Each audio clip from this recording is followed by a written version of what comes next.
Bah, bravo pour ton film, Hervé. Oui, on est vraiment heureux et on a hâte d'avoir un petit peu votre retour sur ce film qui détonne un peu dans la production française parce qu'enfin, il y a des cinéastes qui s'emparent du genre fantastique notamment. On le voit aussi avec un autre cinéaste, Joss Philippot, dont on sortira bientôt le film Acide, on avait sorti La Nuée. On voudrait savoir un petit peu comment est né le projet de ce film. J'ai lu dans une interview que la période du Covid qu'on a passée a été un petit peu un déclencheur de l'idée de base du film. Tu peux nous développer un petit peu? Alors, non, ça c'est pas juste. Ah. Mais on le lit dans oui, beaucoup je l'ai lu aussi, mais c'est pas vrai. Il y a pas mal de choses comme ça, en fait, aussi. Eh ben, tu vas nous rétablir la vérité ensemble. Non, en gros, le projet, il a démarré. Moi, à la suite de mon premier film, j'ai cherché pendant un moment un projet qui permettait cet équilibre-là, de chercher à la fois quelque chose d'un ancrage contemporain et dans le territoire français, et en même temps une porte ouverte vers autre chose, vers le fantastique, vers l'imaginaire. Et il se trouve qu'en 2019, par le plus grand des hasards, j'ai eu un appel de mon ancienne école de cinéma à la FEMIS, qui me proposait de remplacer au pied levé le membre d'un jury absent pour une évaluation de travaux de dernière année en scénario. Donc vu que j'avais fait cette école-là, par respect et par plaisir, j'y suis allé. Et j'ai lu les 6 scénarios des 6 élèves. Il se trouve que le 6e évoquait dans son histoire des personnages dotés de caractéristiques animales. Voilà. Et ça m'a touché, ça m'a marqué. L'histoire était assez différente, enfin bon, je ne vais pas rentrer dans le détail. En tout cas, j'ai contacté celle qui est devenue ma co-scénariste, et je lui ai dit, voilà, si tu veux faire un film avec cette histoire-là, moi j'aimerais beaucoup t'aider. Si tu veux pas faire un film avec cette métaphore-là, moi je veux bien en faire autre chose avec toi, et on commence à travailler ensemble. Et on s'est mis à pied d'œuvre en septembre 2019, donc 6 ou 8 mois avant l'arrivée de la pandémie. Et voilà, en fait, pour être exact, l'arrivée du Covid, on a plutôt pensé que c'était la mort de ce projet-là, parce qu'il y avait tellement de parallèles entre ce qu'on était en train de vivre et ce qu'on écrivait, qu'on s'est dit en fait ça n'a vraiment plus d'intérêt de faire de la fiction. Et puis quelques mois plus tard, ça s'est inversé, c'est devenu à nouveau intéressant d'écrire cette histoire, parce que comment dire, ça avait validé l'instinct premier de l'écriture, c'est-à-dire on vivait dans un monde qui avait été bouleversé, qui faisait semblant que tout était ok. Et je crois qu'on continue à jouer d'ailleurs à ça tranquillement, à cette apparence de normalité. Et les rapports glissent comme ça, et puis la société, la norme se déplace très légèrement, et on arrive à garder l'ordre des choses. Et donc ça, on trouvait ça intéressant, parce que c'est pour ça que le film d'ailleurs démarre les pieds dans le plat, c'est que les personnages font comme si tout restait inchangé, alors qu'en fait il y a quelque chose sur le plan existentiel qui commence à glisser, et la société va glisser avec eux au cours du film. Alors c'est vrai que tu es un cinéaste qui filme beaucoup la nature. Enfin, déjà dans Les Combattants, tu avais un plaisir à filmer vraiment la nature, la géographie, enfin, cette manière les lieux. Enfin, on a vraiment l'impression que tu as envie d'aller vers cet univers-là et que tu as besoin d'espace dans ton cinéma. On sentait ça déjà dans Les Combattants. Il y a quelque chose que tu aimes faire par rapport aux forêts. Enfin, déjà, Les Combattants, c'était dans une forêt, je crois. Ça se passait plus ou moins beaucoup dans une forêt. C'est quelque chose que tu aimes beaucoup, là, filmer comme ça la nature en général, enfin, aller dans des paysages, dans des zones. Oui, là, c'est vrai que le sujet s'y prêtait. Après, je sais pas dans quel sens ça marche. C'est-à-dire, est-ce que c'est pour ça que je suis allé vers ce film mais en tout cas, ce qui est sûr, c'est que je démarre maintenant systématiquement même les phases d'écriture par une phase de repérage. Ça, je vais toujours voir des lieux avant de commencer à écrire. Et là, en l'occurrence, j'étais assez heureux de retourner voir ces bonnes vieilles Landes de Gascogne, que j'affectionne particulièrement. Et parce que je pensais on savait pas exactement où allait cette histoire à ce moment-là. On avait vraiment recommencé à zéro le scénario, on était en mode page blanche. Mais je me doutais qu'il y aurait une forme enfin, que ça allait raconter quelque part une idée simple qui est celle d'un monde qui se revitalise. Voilà. Donc ça, c'était à peu près, c'était presque une contrainte d'écriture. Et donc je suis allé chercher ça dans les Landes de Gascogne. Alors bon, pour ceux qui connaissent les Landes, quand on les traverse, c'est assez rapidement une succession de champs de maïs et de pinèdes. et les pinèdes, elles sont pas très intéressantes. La plupart du temps, c'est des arbres plantés en ligne avec un grand renfort d'engrais, de pesticides. On n'entend pas un bruit, il n'y a pas un oiseau, pas un insecte. Et il se trouve que quand on s'y plonge un peu plus profondément, il subsiste des endroits, des lagunes, un système lagunaire qui sont comme les restes de ce qui était ce territoire avant l'implantation généralisée du pin. Donc voilà, il y a plusieurs centaines d'années. Et on est tombé comme ça sur ces endroits qui sont, en fait, c'est très émouvant parce qu'on traverse une forêt qui est hyper silencieuse et d'un coup, on arrive sur un endroit qui est hyper désordonné, très chaotique, où il y a une biodiversité animale, végétale grouillante. Et rien que ça, en fait, ce petit trajet-là, c'était finalement le trajet du film et des personnages dans le film, non pas d'un retour à un état sauvage, mais peut-être d'une redécouverte, d'une réinvention, et aussi peut-être d'assumer sa part sauvage. La forêt ensuite a pris une place importante dans le film, naturellement. Merci Thomas. Ce qui est intéressant dans le film, c'est que tu as réussi à mêler l'intime et le fantastique. Et je pense notamment à la relation entre ce père et ce fils. Comment sont arrivés les deux comédiens principaux, Romain Duris et Paul Kircher? On a commencé par Émile, évidemment, c'est lui qui est au centre du canevas. Donc on a vraiment laissé toutes les portes ouvertes, c'est-à-dire qu'on a fait un casting sauvage, qui a été pas mal gêné parce que c'était période Covid et les gens avaient des masques sur le visage, donc ça n'a pas donné des résultats très évidents. On a fait aussi des annonces, on a aussi fait un casting classique en passant par les agences, etc. Il se trouve que Paul, c'est la première personne qui est rentrée dans la salle. Ça ne veut pas dire qu'on s'est arrêté là, j'ai quand même essayé d'être un peu pro, on a vu 200 ou 300. Mais Paul, il avait ce truc directement très sauvage, quoi, on va dire. Voilà, il y a une espèce de nature indomptée chez lui, quelque chose comme une sorte de puissance intérieure qui est prête à éclater, mais lui, on n'est pas conscient. Puis il y a des moments, ça sort comme ça surgit.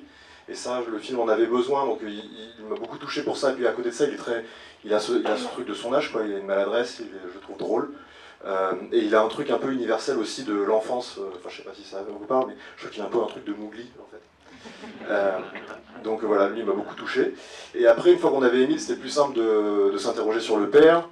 Moi j'ai tout de suite pensé à Romain Duris parce que, tout simplement parce que j'apprécie beaucoup cet acteur. C'est même avec lui que j'ai un peu découvert le cinéma français. Quand j'avais 13-14 ans, que sortait Le Péril jeune, puis Gadjo Dilo, c'est vraiment grâce à Romain Duris que j'ai découvert qu'il y avait un cinéma français contemporain à mon temps, quoi. Ouais, il est puissant, hein. Il est puissant. Et il est puissant. C'est effectivement très étonnant, je trouve. C'est vraiment, ça détonne dans le cinéma français. Et justement, ma question, elle est liée à ça. Comment on arrive à convaincre, alors je ne parle pas forcément des financeurs, etc., parce que ça doit être un sacerdoce, mais comment on arrive à convaincre... Ils sont dans la salle, donc on peut pas trop en parler librement. Alors ça a été très facile. Non, ils ont fait dès le début. Comment on arrive à convaincre des comédiens, comme justement Romain Duris, de s'investir dans un film atypique comme celui-là, et d'arriver à les emmener dans votre aventure alors, franchement, pour les comédiens, ça a été j'allais dire un jeu d'enfant, mais c'est presque un lapsus de dire ça, parce qu'en fait, ça les a reliés exactement à ça, c'est-à-dire à ce principe premier de jouer, qui est vraiment le jeu qui remonte à l'enfance, c'est-à-dire de jouer à quelque chose, jouer à être quelque chose, jouer à être autre chose que soi, jouer à se déguiser, à courir, hurler, nager, à inventer sa propre créature. Donc ça, tous les comédiens qui ont lu le script ont été les meilleurs ambassadeurs de ce projet. On en discute beaucoup. Enfin, toi, tu avais envie de travailler ça, le travailler vraiment, c'est ce que tu expliquais tout à l'heure, mais vraiment le fantastique, aller vers ce genre-là, qui est un genre bien spécifique dans l'histoire du cinéma d'ailleurs. En vrai, pas tellement. Non, je pense que des films fantastiques, j'en ai vu, il y en a sans doute qui m'ont marqué, des films de Cronenberg, de Spielberg, de Shyamalan, en gros toute l'œuvre de Miyazaki, c'est des choses importantes. Mais au même titre qu'un tas d'autres films. À vrai dire, les films auxquels j'ai le plus pensé en faisant ce film-là, c'est À bout de course de Sidney Lumet, Un monde parfait de Clint Eastwood, et un film d'Ozu qui s'appelle Il était un père. Enfin, tout ça pour dire qu'au fond, ce qui était le plus important, c'était vraiment les relations entre ce père et ce fils, et l'humanité qu'on voit qu'on voit dans ce film. Il se trouve que la meilleure métaphore, j'ai estimé à ce moment-là, pour raconter cette histoire, c'était que les gens se transforment en animaux, mais ça aurait pu être autre chose, quoi. Je pense que en tout cas, ce qui m'importe, c'est la justesse de ce qu'eux ils vivent, et presque, je dirais, la force du mélo. Il y a un mélo au fond, c'est un film fantastique, certes, enfin, il y a du fantastique, il y a de l'aventure, de l'action, il y a plein de choses, mais il y a avant tout, je pense, voilà, c'est l'histoire d'un adieu. Bonjour, déjà Bonjour. merci beaucoup pour ce film, j'ai adoré. Comme j'avais adoré Les Combattants que j'ai vu récemment. Voilà. Et on retrouve justement un peu cette... donc c'est un film fantastique, mais cette couche un peu d'humour qu'il y a... enfin voilà, je sais pas si c'était scripté, enfin si c'était au scénario, ou si c'est les acteurs qui ont fait un peu d'impro, mais... voilà, est-ce que c'est les acteurs, est-ce que c'est... Non, on tenait vraiment à ce que c'est pas du comique involontaire. Pas que, en tout cas. Non, j'y tenais beaucoup parce que moi je trouve que ça participe du réalisme en fait. C'est-à-dire que sans être un grand passionné de genre, moi ce qui peut me bloquer dans les films de genre, qu'ils soient fantastiques ou autre chose, c'est la monochromie, le fait qu'on rentre dans un film qui est dans une couleur, dès le premier plan on a une couleur, un ton, et tout va dans le même sens, et je trouve que c'est parfois un peu dommage, et que la vie est jamais faite comme ça, même quand on traverse les pires tragédies, il y a des moments de fou rire, il y a des choses absurdes qui se passent. Du coup, je tenais vachement ce qui est cette biodiversité-là, de genre aussi dans le film, donc il y a, il y a des scènes où on s'est autorisé des trucs un peu crétins, quoi, mais on trouvait ça bien pour le film. Vous vous ameniez petit à petit à ma question, parce que je trouvais, bon, c'est un film fantastique, mais pas du tout froid. J'ai vu il y a pas longtemps Toxique, qui est un film français, fantastique, je ne sais pas si vous l'avez vu. Non. Très bien. Mais quand même assez froid, et là je trouve qu'il y a énormément de côté humain, j'avais limite larme à l'œil à la fin. Ah. Et il y a un beau message politique avec les lycéens quand ils parlent entre eux avec Free Animals, il faut les libérer dans la forêt, il faut les mettre en centre, c'est pareil avec nous en politique, il y a les débats, et je trouve qu'il y a beaucoup d'apparence là-dessus, et ça ouvre aussi notre voie politique, sociale. Donc est-ce que c'était voulu aussi ? Disons que... alors, dans l'ordre, je vais répondre d'abord par la dernière partie. C'est-à-dire que, en tout cas, de l'écriture à la fin du film, ce qui était important pour moi, c'est de faire coexister trois niveaux de lecture qui se tressent tout le long de l'histoire, qui se déploient et qui évoluent tout le long de l'histoire. Le premier truc, c'est au plus près du corps de ce jeune homme, c'est la question de la mutation, du corps qui change, etc. Un adolescent en même temps. Alors voilà, donc on peut déjà trouver à ce stade-là d'autres sens à cette métaphore, l'adolescence, plein de choses, etc. Autour de ce premier cœur d'histoire, il y a la question du rapport avec son père et comment ça contamine, comment ça change, comment ça se développe différemment dans le cadre d'un rapport familial, d'un rapport à l'autre. Comment effectivement la transmission peut s'effectuer dans deux sens. Le père apprend au fils, mais c'est aussi le fils qui apprend au père quelque part. Et au-delà de ça, il y a leur rapport au monde, leur rapport à cette société qui est en train de bouger, dans laquelle des pulsions sécuritaires sont en train de monter, dans laquelle et en fait chaque personnage dans l'histoire, c'est notre but, doit à un moment se positionner moralement et presque physiquement, parce que certains personnages prennent des risques. Par rapport à ce qui est en train de se passer, quoi. On va avoir la collègue de François, elle est dans un truc d'accueil, d'hospitalité. François, lui, il est dans un instinct de protection, mais il faut qu'il passe à autre chose, presque un instinct de sacrifice au final. Donc évidemment que le sens politique, il se fait là. Il se fait sur le choix que les personnages ont à un moment de prendre en main leur destinée et de sortir de leur petite histoire à eux pour s'intégrer dans un canevas plus large. Donc ça, c'était évidemment un des souhaits sur le film, en espérant qu'il ne soit pas trop lourd, trop didactique, trop aidé par des scènes explicatives. On a essayé d'en mettre le moins possible, mais on voulait évidemment que cette métaphore qui part du corps soit le plus large possible à la fin du film. Et le deuxième truc pour répondre à la question sur la froideur ou la non-froideur, moi je pense que d'une part, c'est la question du mélange des genres, c'est-à-dire proposer une histoire dans laquelle tout n'est pas réglé par la mutation. On n'a pas que ça, il n'y a pas que ça, il y a aussi de la chronique, ce jeune homme tombe amoureux, il se fait des nouveaux copains, il y a plein de choses qui se passent, donc aérer, être se permettre la chronique dans un film d'action, et aussi la question de la direction de l'histoire, c'est-à-dire qu'au fond, c'est pas l'histoire d'un cancer qui se déploie sur l'humanité, c'est l'histoire d'une humanité endormie, qui se réveille, qui se revitalise, qui devient plus coloré. Ben voilà, je suis censuré.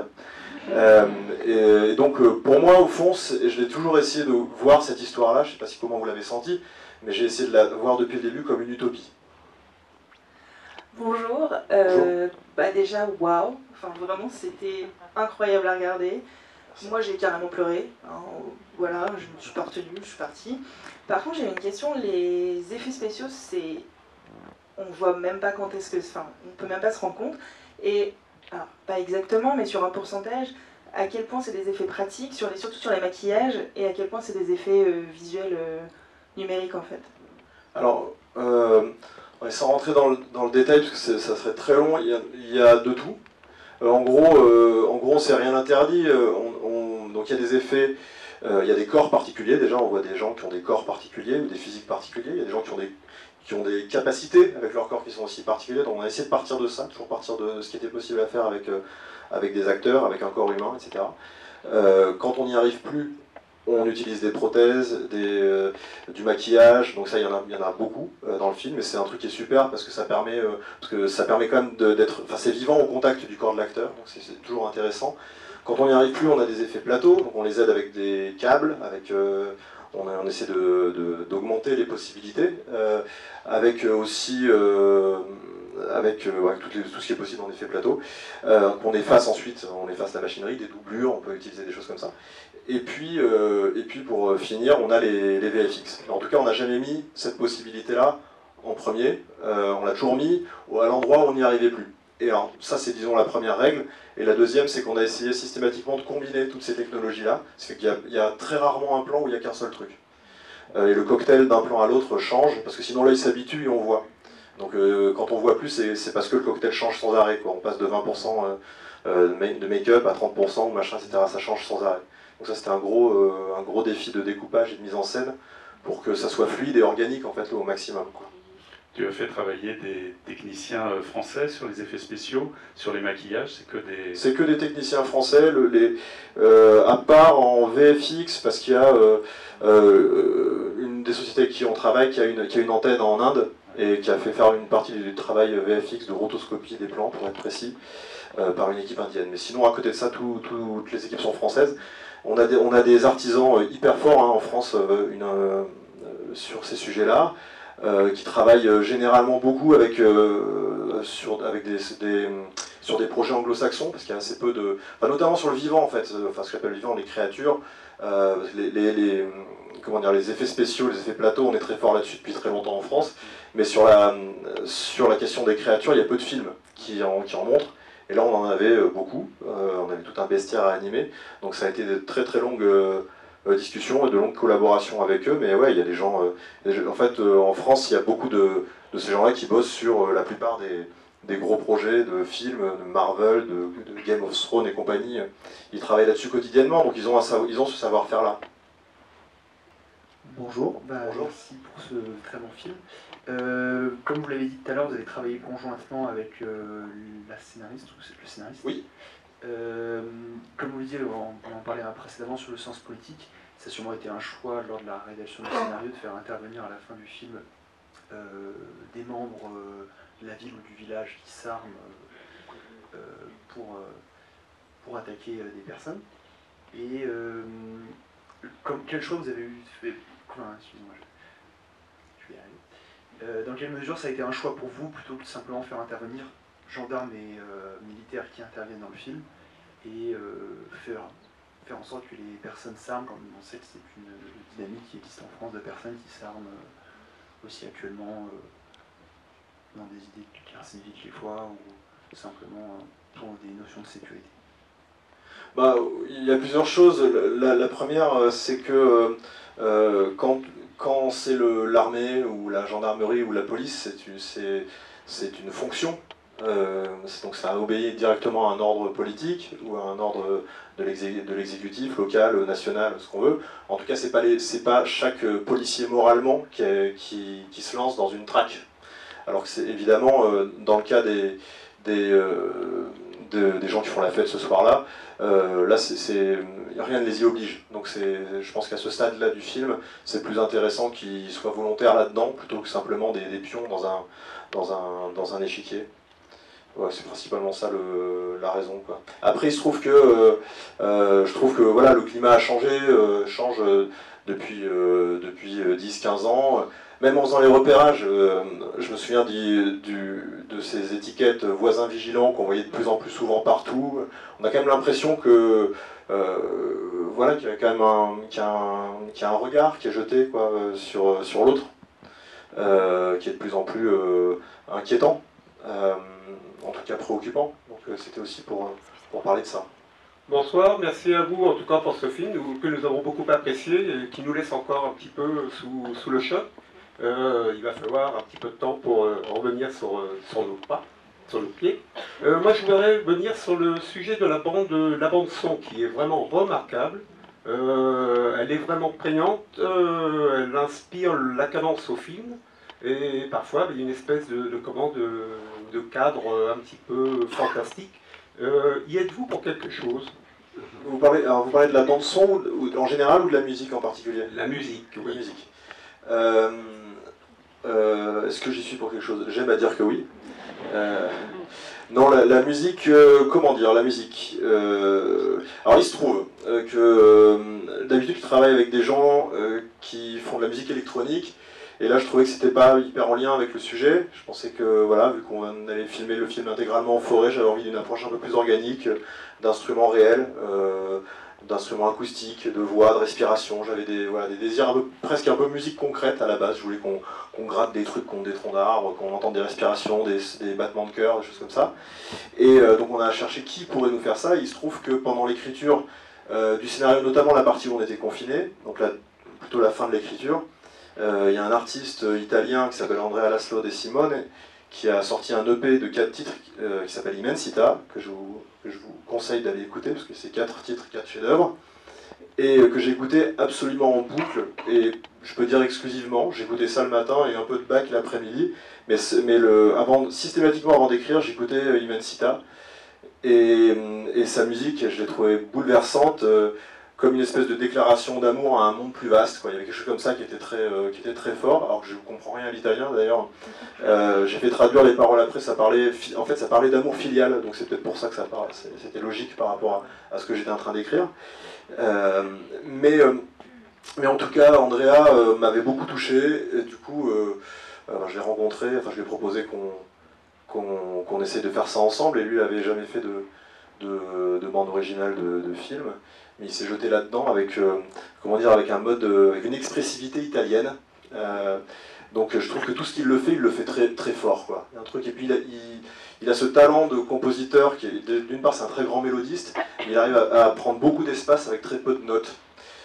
Et ça j'aime beaucoup, et ça correspondait un peu à ce que je voulais faire, à savoir ne pas planquer la musique, parce que j'aime pas ça, et alors je déteste vraiment ça. En plus, dès qu'il y a un peu du genre, on voit beaucoup ça en série aujourd'hui, on a de la musique vraiment du début jusqu'à la fin. Oppenheimer, je crois que c'est 3 heures de film, 3 heures de musique.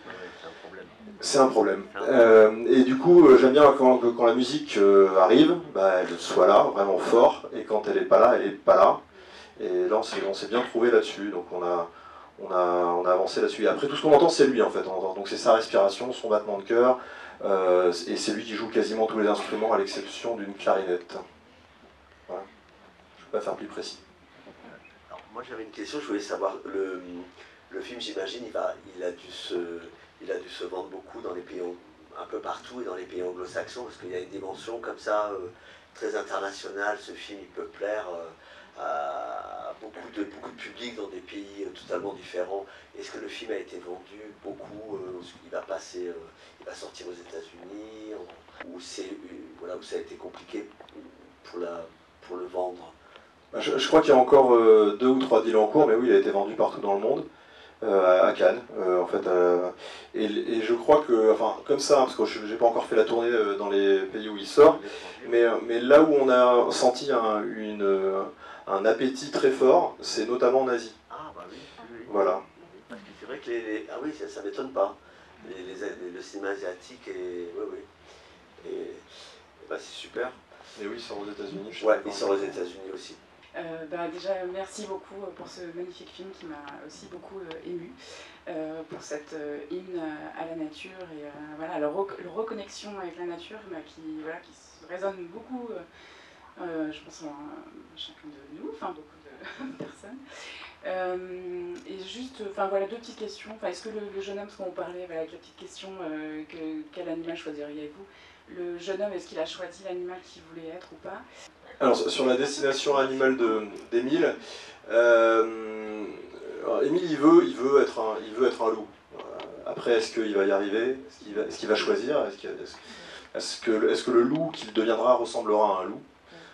Ça j'avoue, je sais pas trop. Son ami fixe lui dit qu'il va ressembler à un caniche. Son père parle d'un renard à un moment. Je pense qu'ils ont des indices pour l'instant, parce qu'ils ont examiné la dentition. Voilà, ils ont vu des trucs, quoi. Mais non, bon, je sais pas exactement ce qu'il va être. À mon avis, il va être un truc qui appartient qu'à lui. Est-ce que l'acteur a choisi? Ah, est-ce que l'acteur a choisi? Oui, non, mais l'acteur, il a joué le rôle d'Émile. Il veut être un loup. Il voulait totalement être un loup, Paul. D'ailleurs, quand il comprenait pas le chien, c'est ce qu'il me disait. On n'est pas du tout du...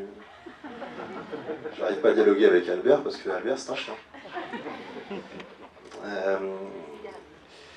Ce qui prouve que le loup est malin, quand même. Tu sais, le fait de filmer, de mettre en action, si tu veux, la gens en uniforme. Ouais, les gens en uniforme. Oui, je sais disons pas, que, c'est une image. En tout cas, ce qu'on se disait avec Pauline à l'écriture, c'est qu'il fallait un moment qu'on extériorise le conflit. C'est-à-dire qu'on ne va pas rester... alors certes, on commence avec quelqu'un qui arrache une griffe, enfin, en tout cas dans les premières minutes, il y a ça, mais il faut que ça devienne sociétal, il faut que ça prenne un ancrage qui est haut, qui est politique, et donc forcément, il y a un moment, il y a la question de l'ordre, il y a la question de l'institution, donc il y a aussi la question des uniformes, et de la gendarmerie, de l'armée. Et c'est vrai que c'est des institutions qui ont énormément de place en France et qu'on filme assez peu, étrangement. Enfin, il y a des cinématographies de... Très peu de cinéastes, hein. C'est pour ça qu'ils filment comme ça, enfin les institutions, la gendarmerie, les militaires. Enfin, quelque chose de très intéressant là-dessus. Je voulais revenir, d'abord peut-être juste dire une chose, c'est que Romain Duris m'a particulièrement touché dans ce film. J'aime beaucoup cet acteur, mais là, je l'ai trouvé solaire, vraiment incroyable. Au-delà de ça, vous avez parlé du son tout à l'heure, plus de la bande son. Moi, ce qui va plus m'intéresser, c'est une question autour du son du film, l'ensemble du son, et notamment tout ce qui est animal, tout ce qui est nature, etc. Donc j'imagine que vous vous êtes inspiré de beaucoup de prises de son, de réelles prises de son de forêt. Vous parliez tout à l'heure des zones dans votre région de prédilection où il se passait des petites zones comme ça où les animaux ressortaient et où on avait tout un tas de sons, alors que dans les autres parties autour de la Pinède, il n'y avait plus un son. Est-ce que ça vous a marqué? Est-ce que vous avez utilisé ces sons-là dans le film? Et puis au-delà de ça, moi je trouve que c'est très très réussi et qu'on est sur tout le long du film, c'est un équilibre parfait, quoi. C'est assez remarquable. Merci beaucoup. Merci aussi à tous les autres. Je ne le prends pas que pour moi, je le prends pour moi collectivement, avec tous ceux qui nous ont accompagnés sur ce projet pendant 2-3 ans. Et d'abord merci pour Romain, je lui transmettrai.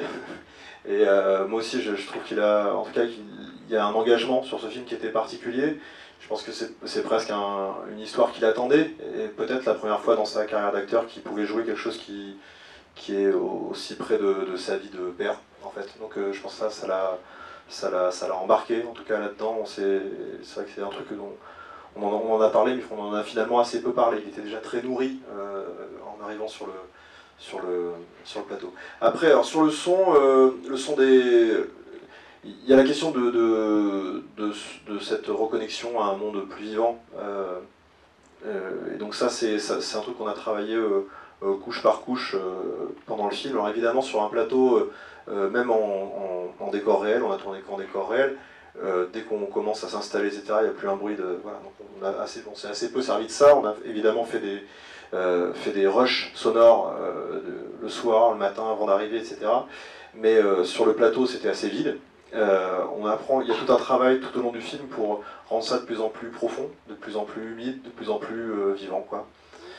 Et après, sur le gros du boulot, ça a évidemment été la question des créatures, parce que En gros, on était parti du principe à la base que ça devait être ni des monstres ni des super-héros. C'est-à-dire que généralement l'animalité ou la mutation animale au cinéma, elle est un peu dans une de ces deux catégories, quoi. Soit on se transforme en loup-garou, soit on prend les pouvoirs d'une araignée en gardant tous ses attributs humains. C'est assez pratique.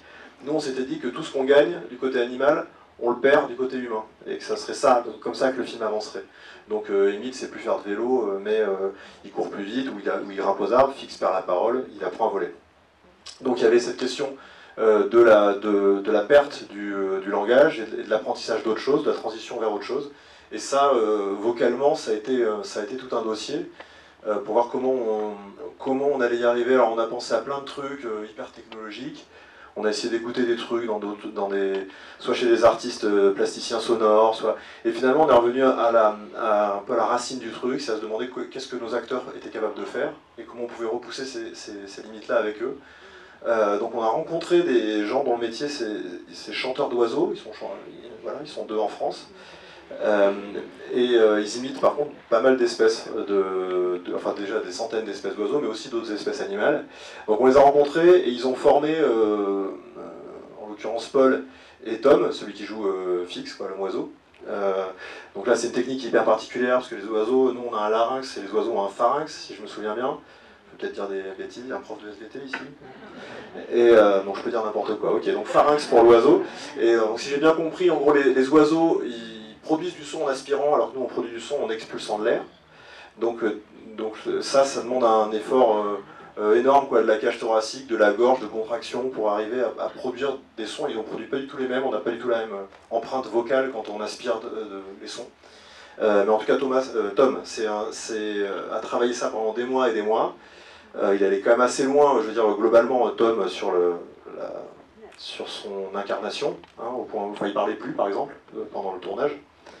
Même dès la prépa, il a arrêté de parler, il parlait autrement. Enfin, il avait développé un lexique de volatile.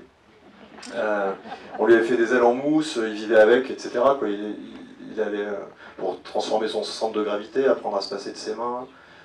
Donc il y a eu tout un truc autour de ça, mais évidemment la voix pour lui c'était très important, et donc tout ce qu'on l'entend en faire, c'est lui. Tout ce qui sort de Fix, c'est Tom qui l'expulse, enfin qui l'inspire plus exactement. Et pour Paul, pareil, il y a eu un entraînement, il a travaillé avec une chorégraphe pour tout ce qui était apprentissage de ce lexique corporel, ça veut dire quoi, se transformer quand on marche, quand on touche, quand on sent, quand on lèche, etc. Et on a travaillé ça ensemble, et après sur la question de la voix, de la respiration, du halètement, du cri, du grognement, pareil, on a bossé avec nos chanteurs d'oiseaux préférés, et voilà, c'était assez épuisant parce qu'un chien, enfin un loup, pour faire plaisir à Paul, ça respire beaucoup plus vite, et c'était presque un mode de direction d'acteur pendant la scène. Tiens, refaisons cette scène mais respire plus vite. Donc voilà, il y a eu tout ce travail-là. En dynamique évidemment, parce que les scènes qui sont au début, c'est pas celles de la fin. Mais ce qui était hyper intéressant dans ce voyage-là, que les acteurs ont fait, dans lesquels on les a accompagnés, c'est qu'il y a un moment, la frontière elle disparaît complètement, quoi. C'est-à-dire, par exemple Tom, la scène où il meurt, la scène de son agonie après son crash, c'est la première qu'on a tournée avec lui, donc c'était un beau cadeau. Hein. Et donc il est venu sur le plateau pour mourir, on l'a posé sur le sol, il n'y avait pas de couverture, le sol était très froid, c'était la nuit. Et il a vraiment refusé toute protection pour utiliser les soubresauts dus au froid, parce que ça changeait sa façon de mourir. Donc son agonie n'avait pas du tout la même tonalité selon qu'il était en catatonie ou pas, donc on l'a laissé vraiment souffrir. Et ce qui était intéressant, c'est que entre deux prises, parfois il s'écoule 20 minutes parce qu'on recorrige un truc à la lumière, donc il est resté vraiment étendu pendant 3-4 heures, nu, enfin le torse nu en tout cas, sur ce sol gelé, et au bout d'un moment il n'y avait vraiment plus un bruit sur le plateau, enfin vraiment le rêve du metteur en scène, quoi. Il n'y avait vraiment plus personne qui parlait, parce qu'il y avait quelqu'un qui souffrait en fait, il y avait vraiment quelqu'un qui souffrait sur le plateau, et il y avait juste du fond de la forêt de temps en temps un cerf qui répondait en bramant. Et on s'est retrouvés nous-mêmes dans la position un peu curieuse d'être presque des documentaristes animaliers, quoi. Donc en gros, c'est lui qui nous a proposé une autre façon de travailler. Donc ça va dans les deux sens, quoi. C'est-à-dire que je leur demandais des choses, mais aussi ils nous ont aussi intimé une façon de les filmer. Bonsoir, merci pour cet excellent film. Deux petites choses qui me reste dans ma tête. On parle des mutations animales et tout. Ce que je trouve très bien, c'est qu'on ne dit pas d'où ça vient. Pour une fois, on ne cherche pas le pauvre pangolin, il pour rien. On le trouve pourtant sous l'étal du supermarché. Oui, mais après, ce que j'aime bien, après, c'est qu'on s'aperçoit quand on arrive dans le village où il y a la fête, on a le côté animal de l'humain, mais sans mutation. Avec les échassiers? Oui, enfin, les échassiers et puis tous les chasseurs en quad. Ouais. Ouais. Donc on n'a pas vraiment besoin de mutation, en fin de compte. Ouais, mais en tout cas, oui, c'était ça. On a, pour le coup, ça a été un effort pédagogique assez intense d'expliquer à tout le monde, notamment dans les débuts du développement de ce projet-là, qu'on n'avait pas besoin d'explications pour suivre cette histoire. C'est vraiment le nombre de fois, dans les premières versions du scénario, on nous a demandé de faire la scène qui aurait inévitablement sauté au montage, d'explications scientifiques, où on se balade dans les couloirs d'un hôpital en montrant des radios, en disant ça a démarré dans tel pays, à tel moment. Enfin, on trouvait ça ultra lourdingue et un peu cheap, en fait. Donc, on trouvait ça plus intéressant de se dire c'est là et maintenant comment on fait avec. On trouvait que cette question-là était plus intéressante que de remonter cette espèce de polar biologique. Voilà. Et après les silhouettes, ouais, c'est, enfin, les quads et, enfin,